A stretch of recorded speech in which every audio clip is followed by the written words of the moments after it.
Hey y'all, my name is Terica and welcome to the Just a Thought podcast. If this is your first time listening, then I want to say thank you for joining me. If you are someone who has listened to previous episodes, then I want to say thanks for coming back. If you are a previous listener, then you should know that or notice that things are a little different because this is my first video episode. And y'all, I cannot even lie, I am so nervous. Like, can't even really explain it. But just bear with me. We're going to just try to make it through this episode as best as we can. It's not going to be perfect, but as this podcast is named, it's just a thought. So I'm just going to be talking at sometimes probably rambling, but let's just sit back, have a convo, and enjoy the rest of this episode. Okay, so this week, me and a friend of mine were having a discussion about just kind of the season that we're currently in. And we were honestly just trying to encourage each other because our situations are kind of similar, but not exactly. And so it really got me to thinking about seasons of transition and how it can be hard at times to maintain hope. And so, as I was just thinking about it, I was like, I should probably do a podcast episode about this. So, this episode is not going to be to try to teach you anything or anything like that. I just wanted to kind of just have a discussion about what it can feel like when you are going through a season of transition. And it's like at the beginning, you might have had great hope. And then as you're in the middle of it, you're like, okay, yeah, my hope is kind of dwindling a little bit. So that's kind of what we're going to talk about today, or what I'm going to talk about. And so when I started thinking about the word transition, I was like, for me, transition is currently and has been like the space between hearing God's promise, right, and actually walking into God's promise. And so the tension is in, what he said and what it currently looks like around me. And so it's like, okay, God, I know you said that you were going to do X, Y, and Z, but what I'm seeing is complete opposite. It's A, B, C, D. And so that's currently the season that I find myself in. And it can be discouraging at times because it's like, again, like I said, it's like, God, I know I heard you. I know what you said. And I know that you will do what you said. But man, this in between space, how can I maintain my hope and still like have faith or have trust in you, if that makes sense? And so, sometimes doubt will begin to creep in and it'll be like, okay, did I hear you right? Or, maybe I missed it. And I feel like that is a normal part of transition is, like, okay, God, I heard you, but can you give me like a little bit of reassurance that like I heard you correctly or that I'm still on the correct path? And for me, that's important because I will often question like, okay, if this is not going to work out, then I can just go back to what I was doing, right? Because to me, I would rather wait in comfort than to wait in uncertainty. And so I have been kind of wrestling with God of like, okay, if I knew I was going to have to wait a little bit longer, then I could have stayed where I was, waited there, and been okay. And so when I started thinking about that, and I was like, but no, like that's actually kind of part of the problem. And I'll get into that a little bit later. So I'm talking about seasons of transitions, and I should probably kind of like give you a rundown of what I mean by my current season of transition. So about a month ago, I moved back home to Alabama from Dallas.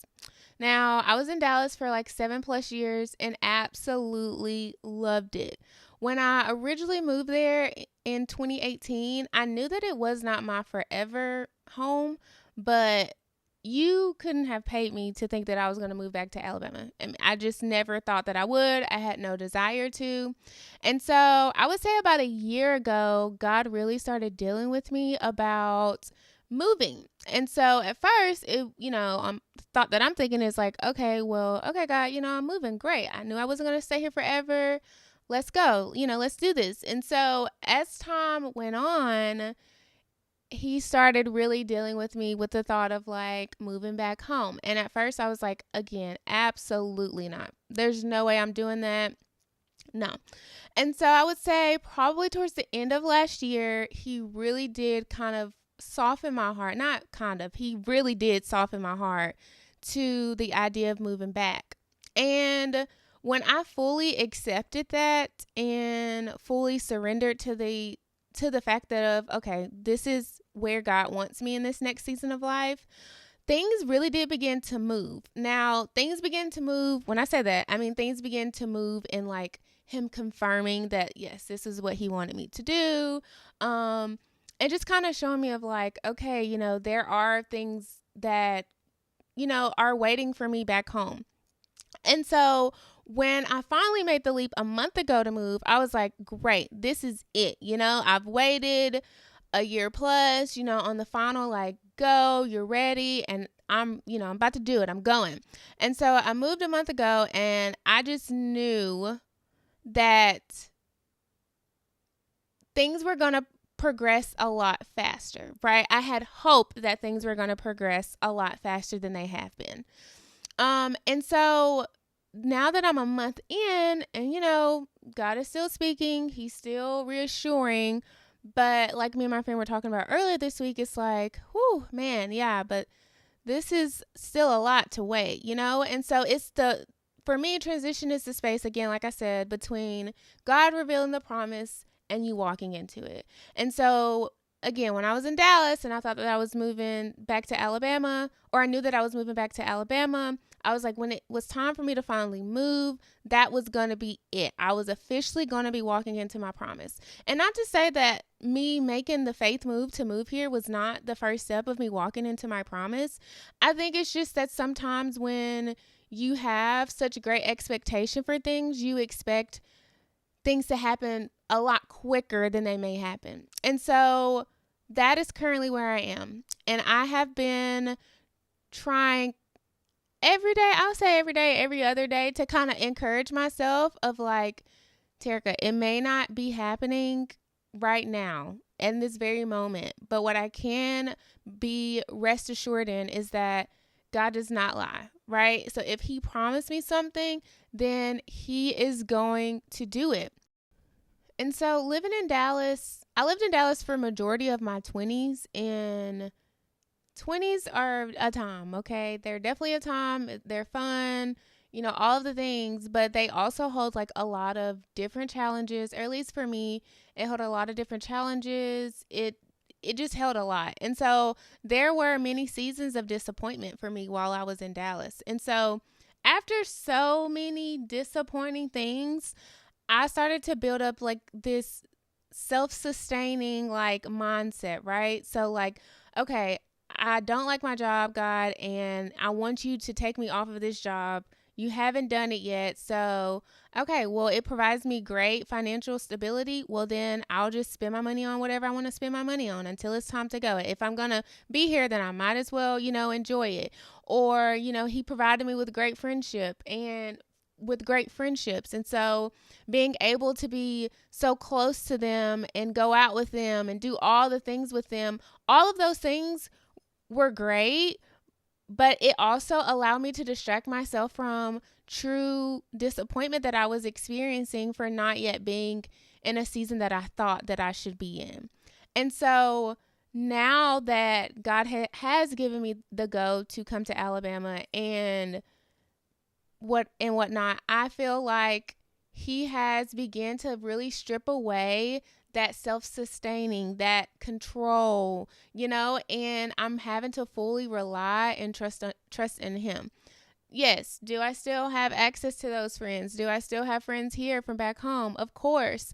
But now I'm realizing, okay, when I am feeling this lack of hope, or I'm feeling a little discouraged and waiting, or I'm really feeling the heaviness of this transition, let me not just go find somebody to hang out with. Let me not just call a friend. Let me not just go shopping. Let me not do what I would typically do. But it's okay for me to like sit with this of what I'm feeling, but then also know like, this is what I'm feeling, but also this is what God said, right? So really like holding on to the personal promise that he has given me the ability to be sustained, during this time period of trying to have hope. And so, yeah, looking back at that season, I just remember that I was in such a place or space of being so close to God, like so close to where no one could tell me that He was not going to do it. I remember even after I got my job offer, my family and friends were like, "This is great, but how are you going to get there? How are you have nothing but like your clothes. Like you don't have any furniture, you don't have anywhere to stay, you don't." And literally, I was like, "I don't know, but He's going to do it."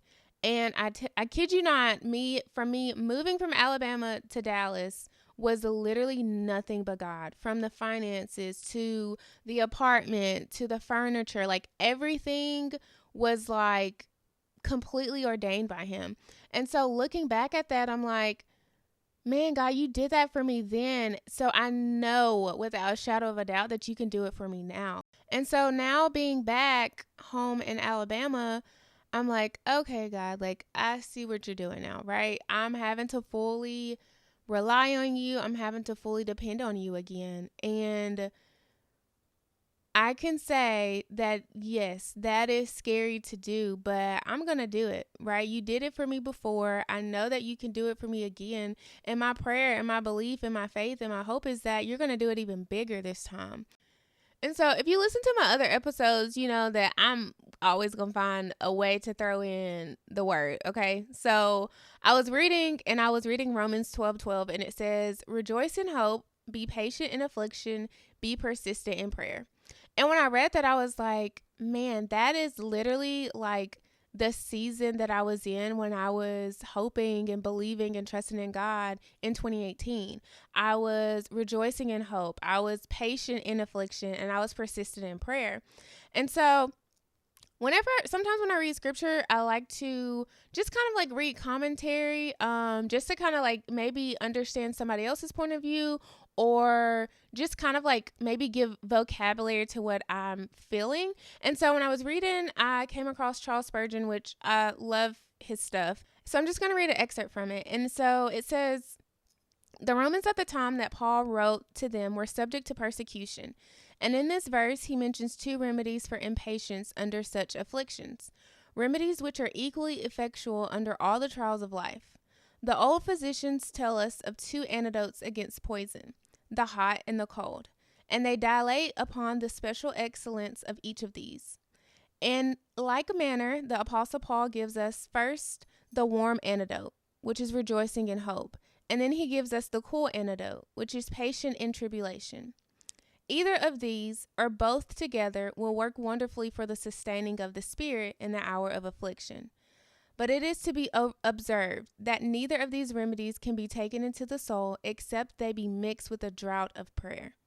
Joy and patience are curative essences, but they must be dropped into a glass full of supplication, and then they will be wonderfully efficient. How can we rejoice in hope if we know nothing about prayer for the God of hope? If we know nothing about prayer to the God of hope. Whenever your hope seems to fail you and your joy begins to sink, the shortest method is to take to your knees.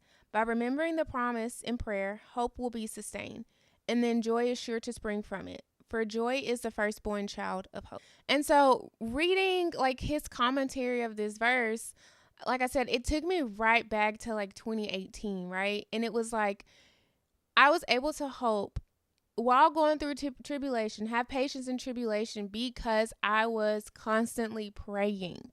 Like y'all, when I say I was praying, because that's literally all I could do. I didn't have a job. Like I couldn't really do nothing else.